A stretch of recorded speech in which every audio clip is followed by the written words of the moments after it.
사람은 인간도 아닙니다.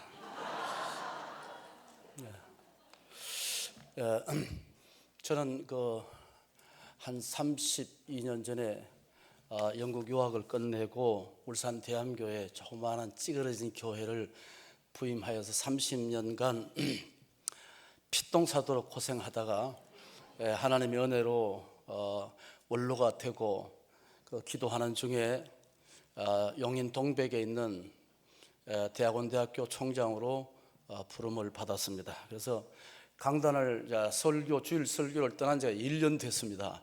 이 감각이 영 흐트러지고 나는 차오진 목사가 누군지를 몰라요.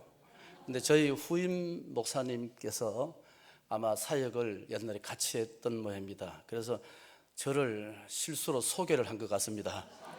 그래서 통탄할 정도로 통탄해서 아침에 일찍이 기차를 타고 좀 일찍 부산역에서 우동 한 그릇 먹고 택시 타고 여기까지 왔습니다. 이래 먼 데까지 올 그런 형편도 안 되고 학교도 상당히 바쁜데요. 부산도 이렇게 한번 오고 싶고 저는 고향이 포항이니까 바다가 좋습니다. 그래서 혼자 조근하게 또 여행도 즐기고 싶고 그렇게 시끄러운 데 좀 벗어나서 혼자 여행 오는 마음으로 여기에 순종하게 됐습니다. 저희 교회 어떤 집사님이 남편이 불신자였어요. 그래서 우리 교회에서 부흥 강사가 오시니까 몇 주 전부터 남편에게 한 번만 교회 출석해달라고 부탁을 했습니다. 여보, 한 번만. 요새 같으면 남편들 안 들으면 야단나죠. 옛날에 그랬었습니다. 그래서 사정을 해서 첫날 밤에 오른쪽 우리 교회 보면 기둥이 3개, 4개 있는데 오른쪽 더 뒷자리에 앉아서 예배를 드리는 겁니다. 부흥 강사께서 오른쪽을 가리키면서 이 죄이나 저 죄이나 그렇게 회개하라고 하는 것입니다. 그래서 그 남편이 언제 나를 봤다고 자꾸 손짓하면서 저렇게 회개하라 죄이나 마음이 상한 것입니다.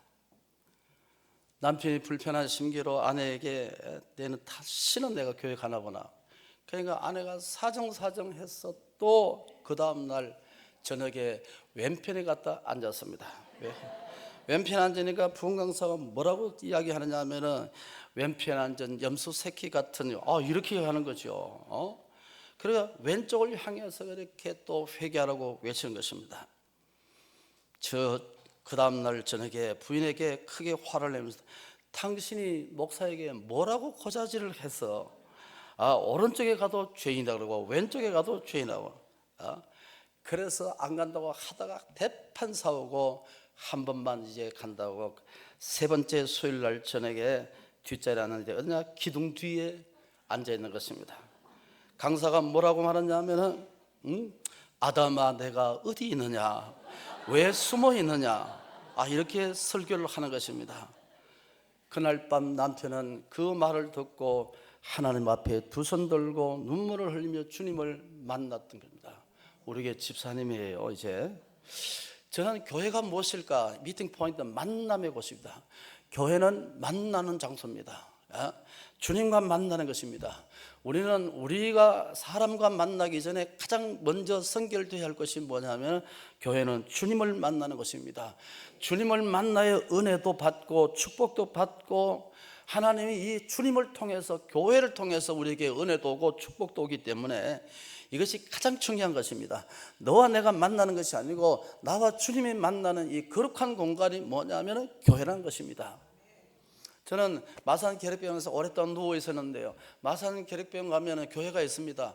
거기서 저는 주님을 다시 만났습니다. 다시 만나서 저는 고침을 받고 사명을 받았습니다. 그래서 저는 교회를 잊을 수가 없는 것입니다. 교회 잊을 수 없는 것입니다. 하나님은 우리에게 2가지 신분을 주었습니다. 하나님은 우리에게 2가지 신분인데 첫째는 믿을 때 자녀의 신분입니다. 믿을 때 자녀의 신분입니다. 요한복음 1장 12절 말씀 보니까 영접하는 자 곧 그 이름을 믿는 자들에게 하나님의 자녀가 되는 권세를 주셨다 그랬죠. 그러면 영접이란 말은 믿는다는 말씀이겠죠. 그러니까 믿는 순간부터 우리는 세 가지 축복이 있습니다. 세 가지 축복이 있습니다. 그게 이사야서 41장 10절 말씀 보시면 오늘 우리에게 세 가지 말씀을 하시는데 내가 너와 함께 하리라 했습니다. 할렐루야. 내가 너와 함께 하리라 그랬어요. 두 번째는 뭐냐? 내가 너를 굳세게 하리라 그랬습니다. 이 굳세게란 말은 나를 강하게 한다는 것입니다. 우리의 심령을 강하게 한다는 것이에요. 세 번째, 내가 너를 도와주리라 했습니다. 그러니까 내가 하나님의 자녀가 되는 순간 이 세 가지가 그대로 따라오게 되는 것입니다. 함께 해주시겠다는 임마누엘의 축복, 굳세게 하리라 강하는 축복, 하나님께서 나를 도와주신다는 축복입니다. 우리는 사람의 도움을 받고 사람이 살아가는 것 같지만은 그러나 우리가 예수 믿는 하나님의 자녀 되는 순간부터 우리 가장 필요한 것이 뭐냐 하면은 하나님의 도우심입니다. 여호와의 도우심입니다. 자, 그러면 여기에서 보시면은 이사야 43장 1절 말씀 하반절에 보니까 다시 이렇게 말씀합니다. 내가 너를 구속하였고 내가 너를 지명하여 불렀나니 너는 내 것이라 그랬습니다. 그러면 우리가 발을 땅에 딛고 살지만 우리의 소속은 어디냐 하면은 하나님의 자녀란 말이야. 하늘의 소속감이란 말이죠. 참 노리스 박사가 이런 말을 했습니다. 나는 그분의 백성을 버리신 것을 한 번도 본 적이 없다 그랬습니다. 여러분, 하나님의 자녀가 되는 순간 하나님이 함께 하시고 굳세게 도와주시고 하나님께서 하나님의 자녀가 되시기 때문에 절대 버리지 않습니다. 믿는다는 것은 이 세 가지를 믿는 것입니다. 이것이 흔들리지 않을 때 거기서 뭐가 나타나냐 하면은 은혜가 나타나고 성령이 나타나는 줄로 믿습니다. 이사야 37장 25절에 보니까 의인이 버림을 받은 적이 없다고 말했습니다. 그러면 우리에게 세 가지 하나님의 축복을 다시 말하기를 1절 하면 너는 내 것이다 그러고 하나님의 소속이다 그러고 4절 이사야 43장 4절 말씀 보니까 우리를 보배롭고 존귀한 자로 신분의 변화입니다. 존귀한 자로 만들어 주셨습니다. 땅의 천한 자 같지만은 우리가 하나님의 백성이 됐기 때문에 우리는 존귀한 자가 되는 것입니다. 그러면 이 존귀한 자가 되면 두 가지 축복을 여기에서 말씀하시는데 두 가지 말씀했습니다. 이사야 43장에 보면은 첫째는 광야에서 길을 내시는 분이다 그랬어요. 그 다음에 광야에서 강을 내시는 분입니다. 여러분, 광야에 길을 낼 수 없습니다. 광야는 물을 낼 수 없습니다. 그런데 하나님이 할 수 있다는 것입니다. 이게 무엇을 말하냐면 우리는 하지 못하나 하나님이 하실 수 있다는 것은 누구에게? 하나님의 자녀들에게, 하나님의 백성들에게는 하나님이 하실 수 있다는 것입니다. 이걸 뭐냐면 오늘 우리들에게 약속해 주셨다는 게 이게 자녀의 신분입니다. 자녀의 신분. 그러니까 우리가 믿습니다 그럴 때는 뭡니까? 이것을 믿는 것이죠. 홀로 있지만 혼자가 아니고 내가 외롭지만 외롭지 않게 하시는 그 하나님의 임마누엘이 있고 내가 약한 자 같으나 하나님 나를 강하게 하시고 내가 땅에 혼자 있지만 하나님의 백성으로 살아가기 때문에 하나님 앞에 이것을 믿을 때 하나님의 역사가 우리에게 나타나게 되는 것입니다. 두 번째 우리에게 신분이 있습니다. 그걸 우리가 일꾼의 신분이라고 합니다. 첫째는 자녀의 신분이고 두 번째는 일꾼의 신분입니다. 우리가 일꾼의 신분이라고 말할 때는 그것을 소위 말해서 직분이라고 말해요. 직분. 하나님은 사람을 통해서 일하시죠. 그러니까 하나님께서 교회에 여러 직분을 주셨습니다. 직분을 주셨습니다. 칼빈은 이것을 뭐라고 설명했냐면은 장로교는 교회는 직분 중심의 교회다 이렇게 설명을 했습니다. 하나님은 목사와 장로와 여러 재직들을 주셨습니다. 그분들을 통해서 함께 손을 잡고 일하기 때문에 직분 중심의 교회라고 칼빈은 이야기했단 말이죠. 자, 오늘 본문 16장 1절 말씀에 보시면 뭐라 했죠? 갱거리아 교회의 일꾼 자매 베베라고 했죠. 그러면 교회라는 것은 뭐냐면 일꾼이 필요하다는 것입니다. 왜냐? 하나님은 일꾼을 통해서 역사하시니까. 그러니까 그 교회에 어떤 목사가 있느냐, 어떤 장로님이 있느냐, 어떤 재직이 있느냐, 중직자가 있느냐에 따라서 교회 수준이나 색깔이나 깊이가 달라지잖아요. 자, 그러면 우리가 좀 구체적으로 교회는 이런 일꾼이 필요한 것 같습니다. 첫째는 교회는 뭐냐 하면은 은혜가 있어야 됩니다. 아까 조금 말했다, 교회는 은혜 받으러 오는 것입니다. 교회는 누구 만나러 오는 것이 아니라 내가 주기 위해서 받아야 하는 것입니다. 하늘 것을 받아야 하늘 것을 나누는 것이 그게 교회입니다. 은혜를 받아야만 은혜를 나누는 수 있는. 그래서 교회의 일꾼은 제일 중요한 것은 은혜를 받아야 하는 것입니다. 16장 3절 7절 8절 계속 나오면은 바울 사도에게 예수 안에서 주 안에서 엔카리스토 은혜, 바울 신학의 핵심이 뭐냐? 예수 안에서 이렇게 설명했습니다. 아까 제가 두산 대함교회에서 한 30년 눈물의 세월을 지긋하게 보냈는데, 나중에 혹시 대함교인들한테 이런 이야기 하지 마세요. 원로 목사가 와서 헛소리하고 갔다 그런 소리 하면 아주 그러지, 멀리 떨어져서 괜찮긴 괜찮습니다만은, 교회 오니까 그냥 교인들이 이리 찢어져 저리 찢어지고 한 100여 명 정도밖에 안 남아 있었어요. 얼마나 많이 싸우는지. 그래서 제가 한 1년쯤 지나고 이제 교회에다가 담임 목사 청도 동산 기도원 한 주간 금식하러 간다. 이거 광고하면 안 되잖아요. 근데 제가 어리석게 광고를 크게 했습니다. 크게. 그러니까 장로님들이나 권사님들이, 야, 우리 목사님 금식에 가서 능력 받으러 오는구나, 이렇게 생각을 했습니다. 청도 그 동산 기도원에 가면은 감나무가 얼마나 많은지 몰라요. 저는 또 감을 상당히 좋아하잖아요. 그런데 그 해에 감이 터져가지고 상품화 되지 못했습니다. 기도원 원장 장로님이 뭐라고 말씀하느냐 하면, 원래 감 농사를 망쳤으니까 마음껏 따먹으세요, 이렇게 하더라고.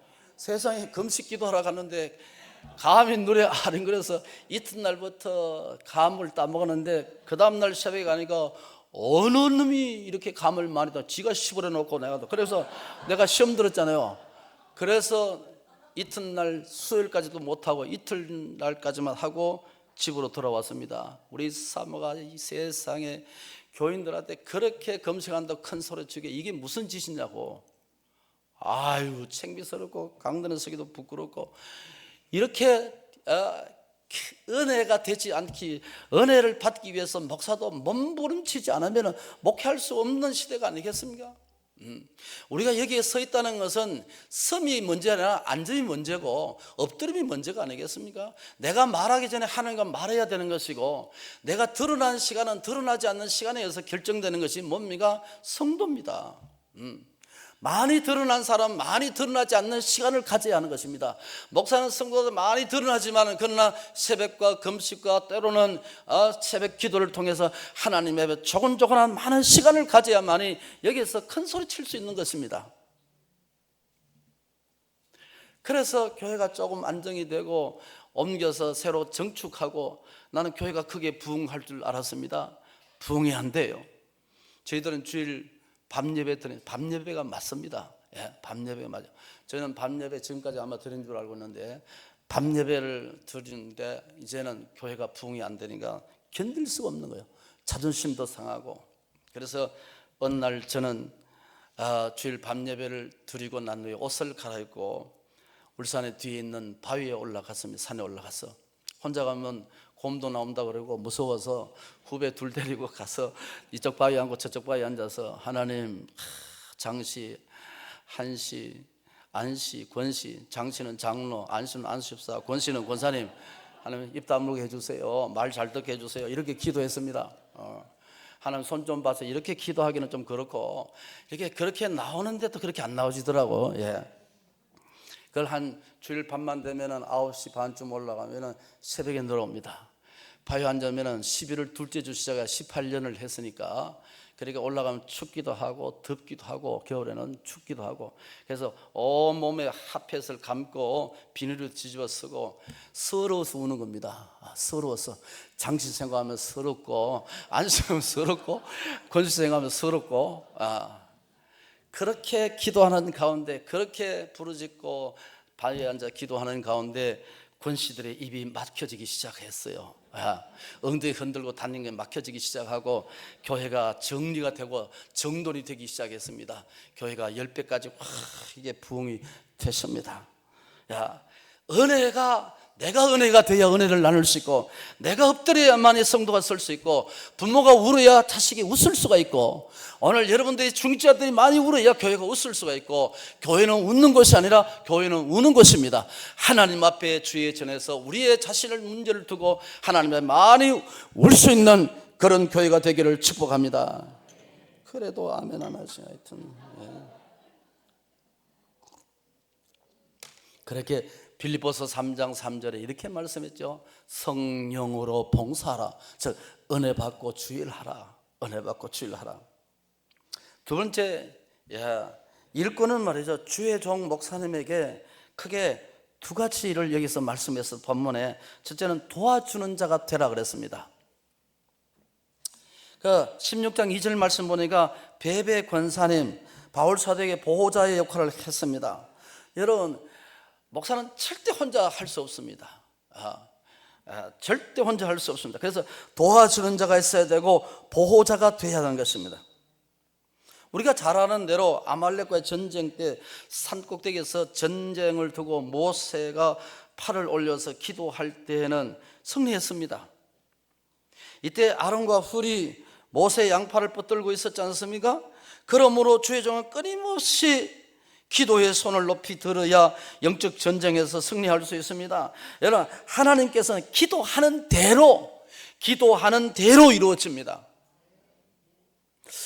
그 간증이 그렇게 읽어봤는데요, 이명박 전 대통령의 부인이 김윤옥 권사님이라고 하시죠.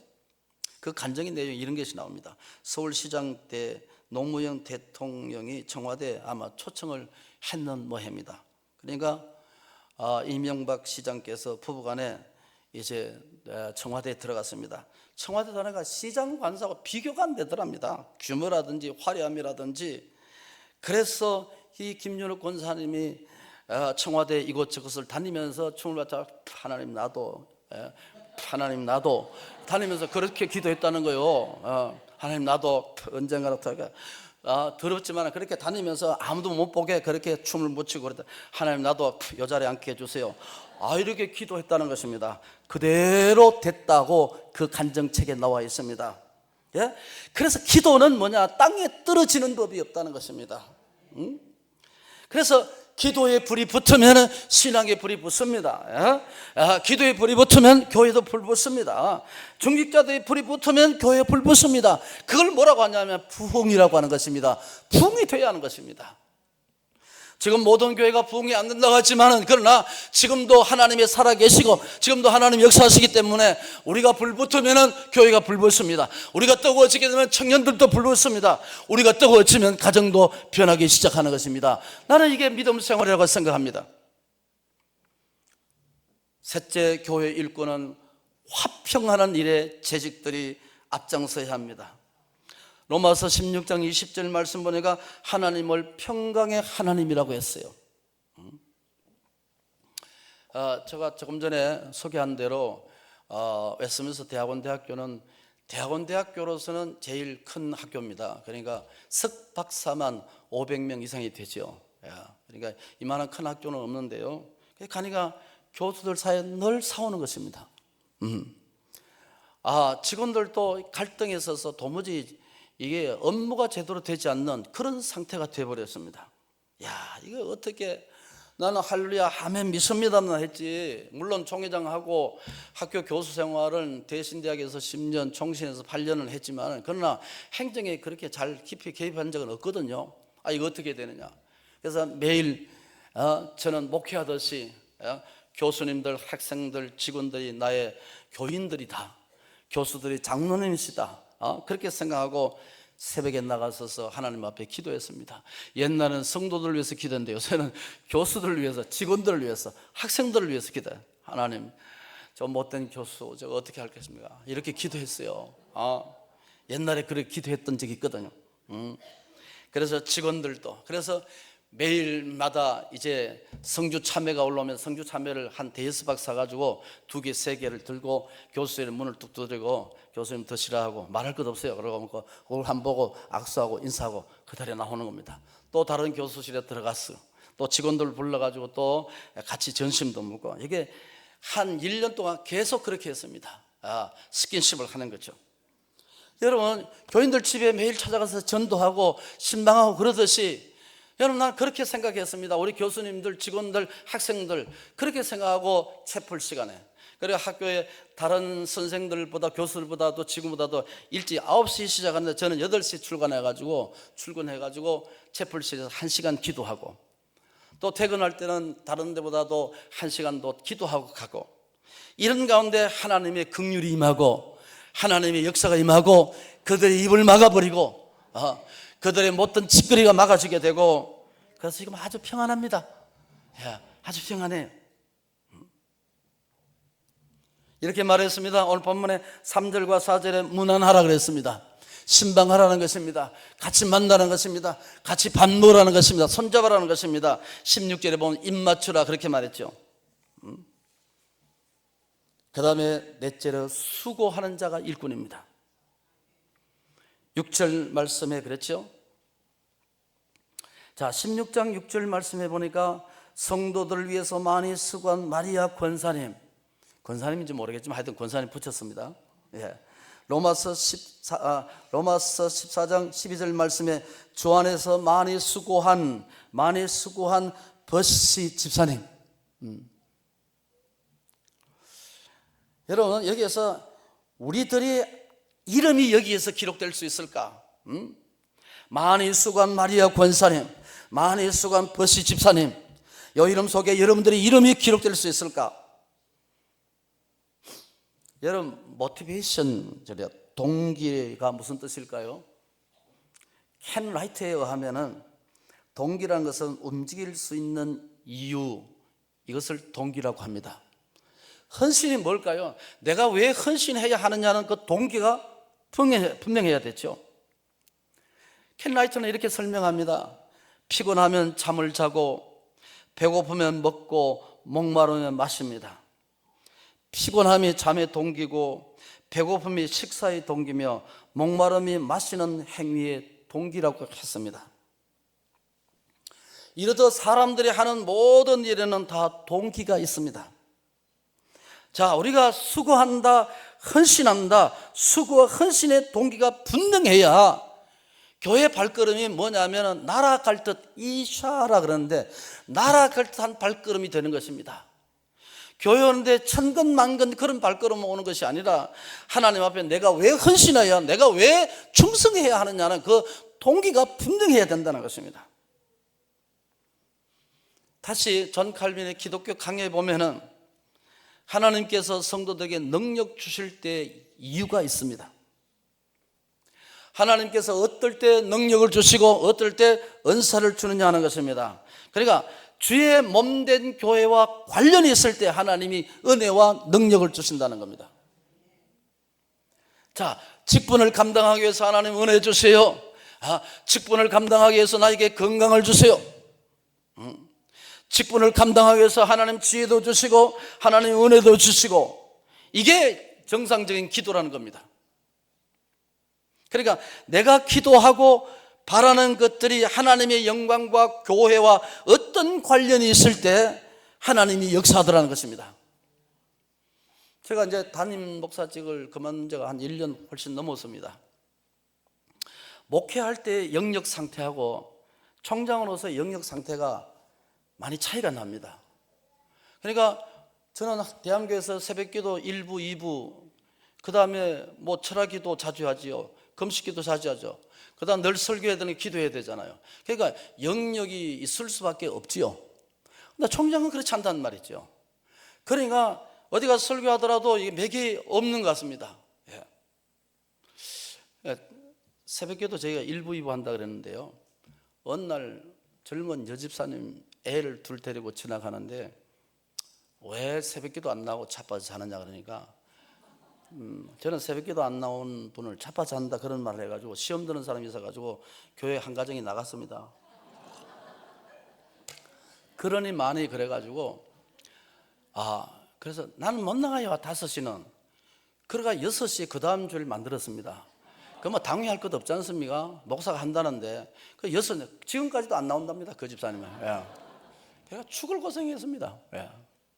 목사님 함부로 새벽기도 입 만들지 마세요. 근데 1부보다 2부가 더 많이 나옵니다. 5시보다 6시가 맞더랍니다. 하여튼 그렇게 하나님 앞에 은혜를 받을 수 있도록, 알죠? 그렇게 할 때의 은혜와 영역의 역사가 차이가 있더라는 것입니다.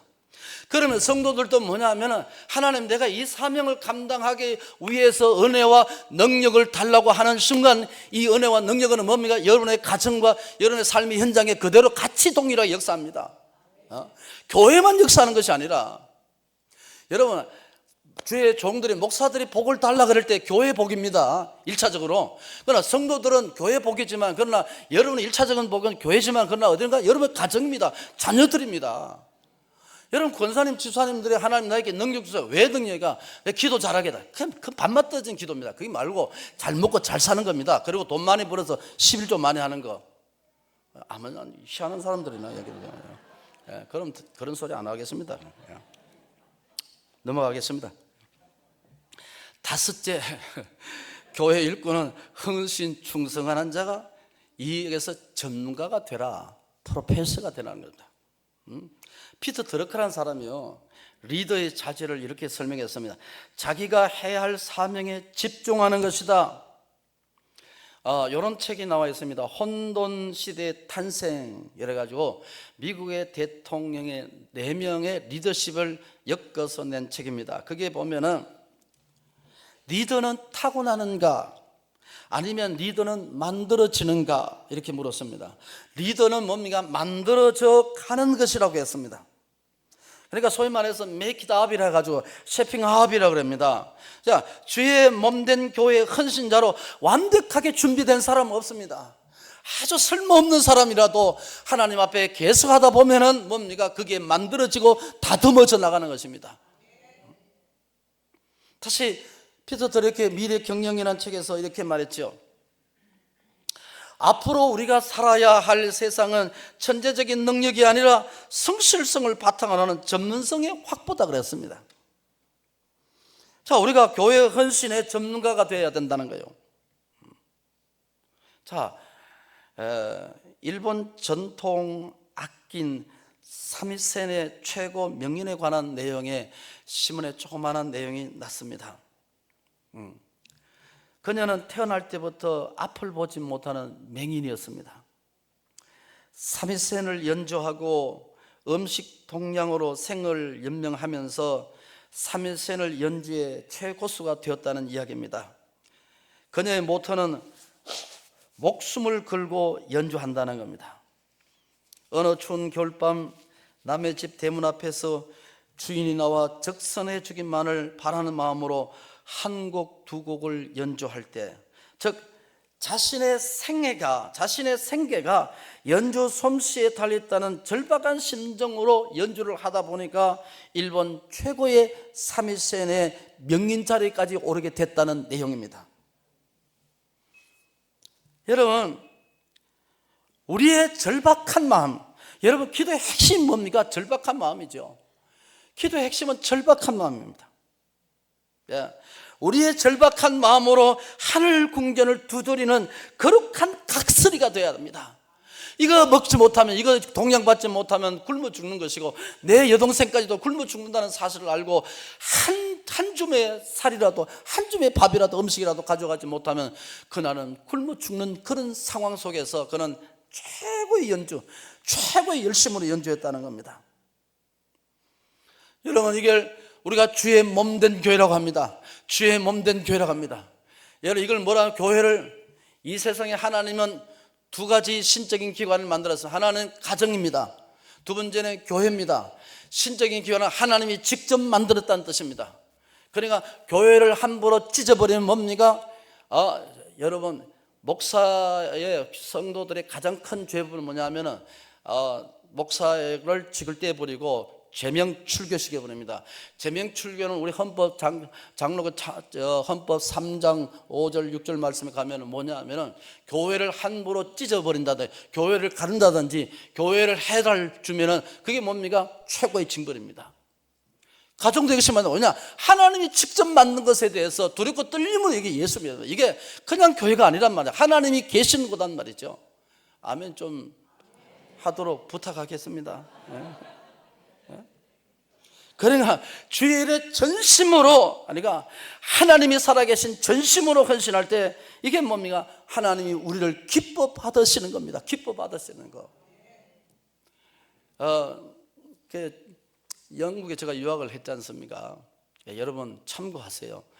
우리 아들도 이제 미국에서 공부하면서 교회를 하고 있습니다만은 영국의 유명 대학에 크리스찬과 비크리스찬을 비교하면 크리스찬들이 훨씬 많습니다. 야, 너가 아버지 뭐하냐? 그러냐? 야, 장로입니다. 너 엄마는 뭐하냐? 권사님이십니다. 근데 그렇게 이야기해서 나 한인교회도 했으니까 말이죠. 야, 너가 이렇게 된 건 너 아버지, 너 어머니, 집사님, 권사님의 기도다. 하나님 훨씬 비가 한 3대 7 정도 됩니다. 적으면 4대 6 정도. 그러니까 크리스찬들이 훨씬 많다는 겁니다.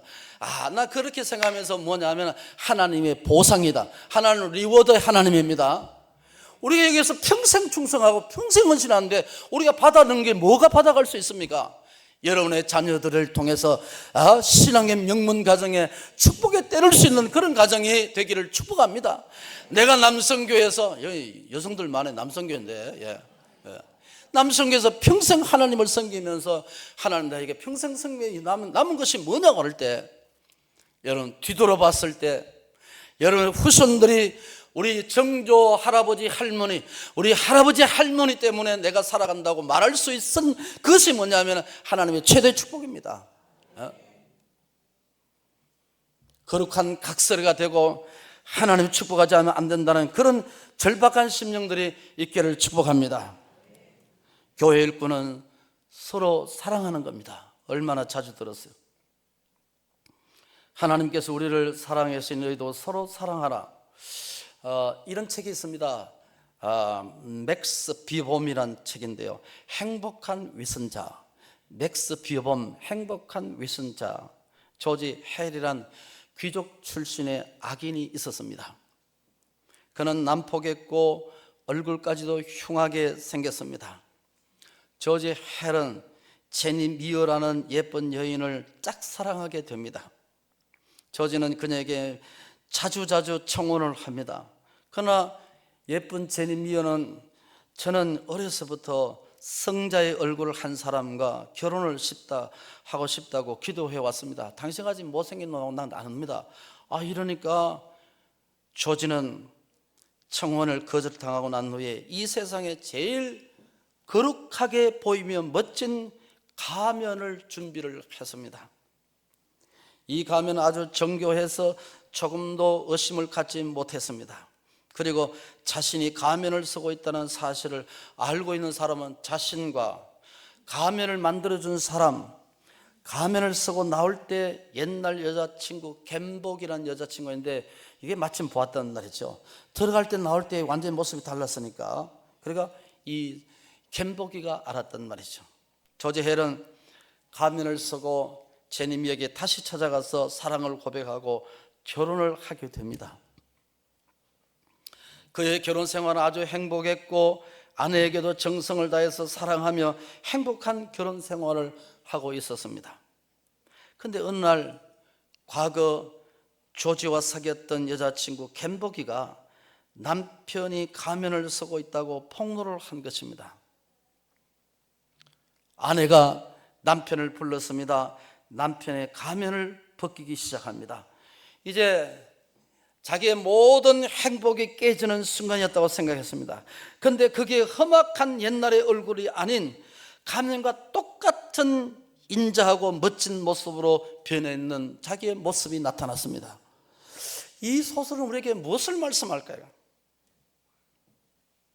여러분은 어쩌면 우리가 거룩한 가면을 쓰고 살지만 그러나 전심으로 주를 사랑하고 서로 사랑하면 자신도 거룩한 모습으로 점점점 변해 간다는 것입니다. 하나님의 사랑과 하나님의 은혜는 사람을 변화시키는 능력이 있습니다. 사랑은 행할 때 사랑이 되는 것입니다. 그 흉악한 사람이 사랑을 행할 때 그의 속사람도 그의 모습도 점점 달라지게 됐다는 것입니다. 그래서 사랑은 말이 아니라 사랑은 행동입니다. 사랑은 허다한 죄를 덮습니다. 사랑은 뭡니까? 사람을 변화시키는 힘이 있습니다. 여러분, 이 영화를 많이 보셨겠죠? 리틀리 스콧 감독의 영화 글래디에이터란 영화죠. 영화 한 장면. 사랑받지 못한 아들이 괴물로 변해 모두 멸망의 길로 가는 내용이 나옵니다. 황제 마르쿠스는 자신의 후계자로 아들 코모두스를 세워야 되는데 코모두스가 포악하고 자질이 안 된단 말이죠. 그래서 장군 막시무스에게 왕위를 물려주기로 결정을 했습니다. 황제 마르쿠스는 발표는 하지 않았지만 자신의 결정을 아들 코모두스를 불러서 말을 합니다. 이때 코모두스는 절규를 하면서 아버지가 따뜻한 말 한마디만 해주셨다면, 한 번만이라도 저를 안아주셨다면 저는 평생 동안 아버지를 존경하고 사랑했었을 것입니다. 왜 저를 아버지 싫어했습니까?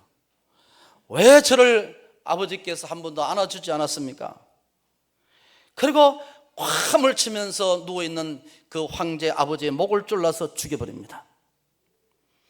이건 우리에서 많은 시사가 있지만 사랑받지 못한 아들, 사랑하지 못한 아버지, 사랑받지 못한 아들이 인정받지 못한 자의 비극의 모습을 우리에게 보여주고 있습니다. 사랑 없는 가정, 사랑 없는 교회, 지옥 같은 교회입니다. 사랑 없는 내 심령은 지옥 같은 심령입니다. 이 사실을 두고 18세기 영국의 역사가인 에드워드 기버는 로마 제국 쇠망사에서 로마 제국이 코모두스 황제 때부터 멸망의 길로 디클라인하는데 멸망의 길로 걸었다고 했습니다. 여러분, 사랑받지 못한 사람이 황제가 됐을 때 온 나라가 멸망되고 로마가 망해버렸습니다. 사랑 없는 교회는 찌그러들고 쪼그라들었습니다. 저는 총회장 4년 전에 했습니다. 우리 돈이 12,000 교회인데 뭡니까? 11,000 교회도 지금 안 됩니다. 전부 다 미자립 교회가 60%가 넘습니다. 찌그러드는 것입니다. 다시 한번 하나님의 성령이 우리 교단 속에 하나님의 성령이 불이 불지 않은 것은 절대 이제 다시 새로운 여지가 없다는 겁니다.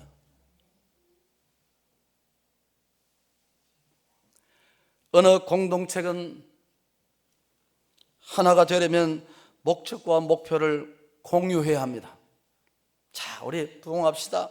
우리 교회 열심히 부흥시킵시다. 열심히 은혜로 나갑시다. 라고 부르시면 공유해야 되고 목표를 정하고 같이 손을 잡아야 된다는 말이죠. 어느 날 나폴레옹이 병사들을 불러 모았습니다. 그리고 이탈리아로 중요한 병사들을 데리고 갔습니다. 자, 보아라. 이 유럽에서 가장 부유하고 가장 풍요한 도시가 너의 발밑에 있다. 이때부터 나폴레옹의 병사들은 기동과 행군에서 초인적인 능력을 발휘합니다. 우리가 이 전쟁에 이기고 나면 우리는 가장 부유하고 가장 멋진 집에서 멋들어지게 인생을 즐길 수 있다. 그게 목표가 생기니까 모든 전쟁에서 이기기 시작했다는 것입니다. 험한 알프스의 지형에서도 상대방을 이기고 더 많은 대적들을 격파하고 통일의 대업을 이루기에 눈앞에까지 왔다는 것입니다. 우리의 앞날에 주님께서 주시는 풍요로움, 은혜가 예비되어 있습니다. 내 인생에 석양이 찾아오기 전에 주님의 몸된 교회의 일꾼이 되어야 하는 것입니다. 주님의 뜻입니다. 이것은 여러분 잘 알죠? 오프라 윈프리가 이런 말을 했습니다.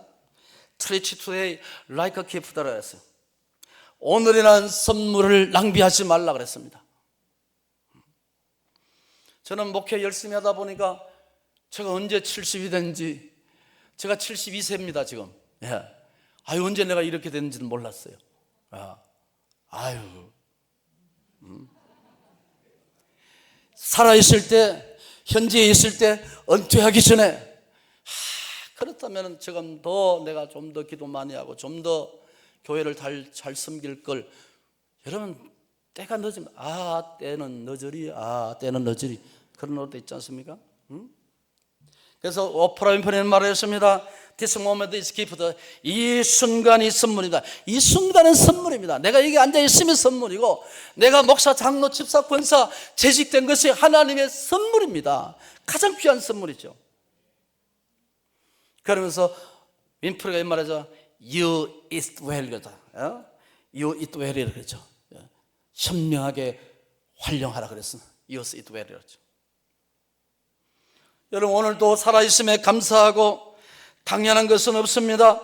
건강 주심에, 직분 주심에 감사하고 헌신하고, 하나님께서 주신 이 직분에 대해서 언젠가는 갚아줄 날이 반드시 오는 것입니다. 반드시 오는 것입니다.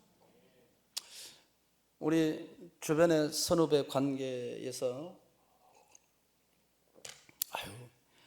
총회장도 하고 원로도 되고 그리고 총장까지 됐다니, 배 목사님 축복받았다고. 저는 하나님의 교회에 그래도 최선을 다해서 열심히 한 결과가 하나님 나를 대학의 총장으로 보내더라. 난 그거 외에 다른 사람이 말을 안 했습니다. 그것이 저의 정답이라고 생각합니다. 제 사모하는 우리같이, 내같이 이런 사람이 그렇게 대학에서 총장할 수 있었다는 것은 영광이죠. 그리고 현직이 아니고 원퇴하고 천재 총장으로 갔다는 것이. 왕사남 알죠? 왕과 사는 남자.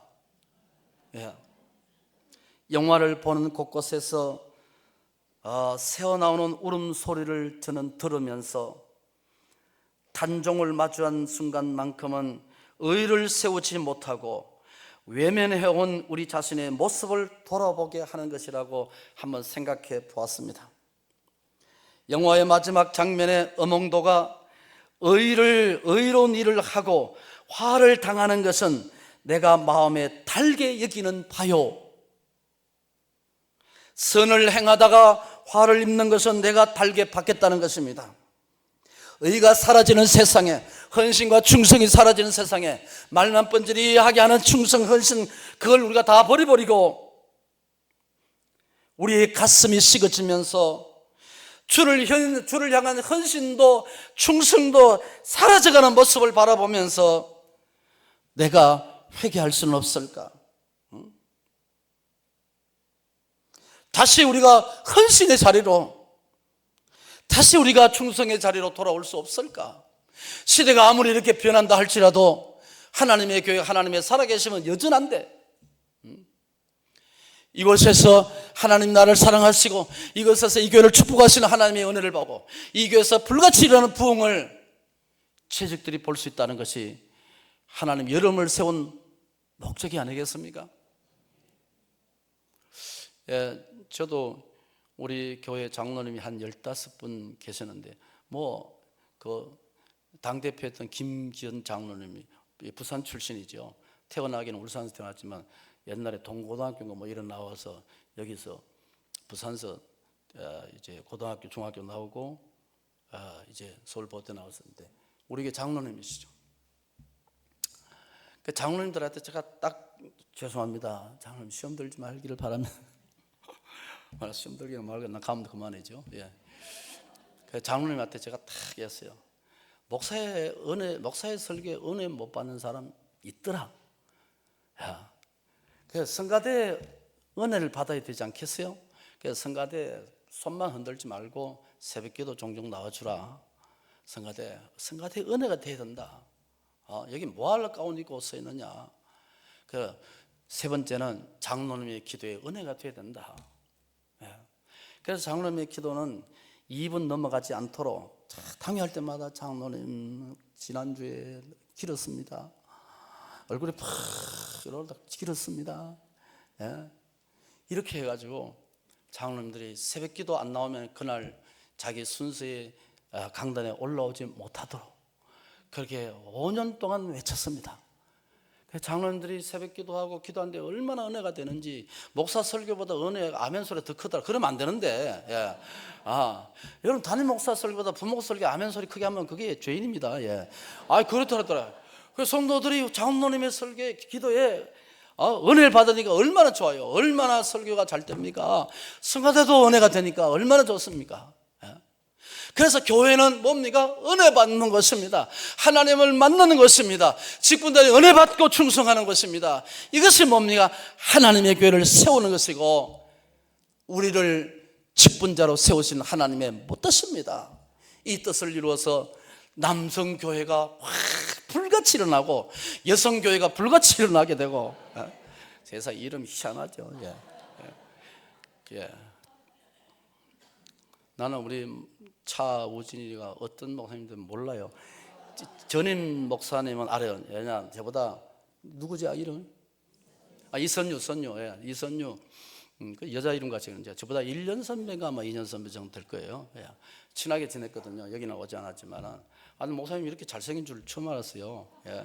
눈썹도 까맣죠. 내가 우리 목사 중에 제일 눈썹이 까맣습니다. 예. 이게 염색 안 하세요. 예. 염색 안 하면 흰 게 콱 하나십니다. 예. 자르기도 하고 이게 쳐내기도 하고 그렇습니다.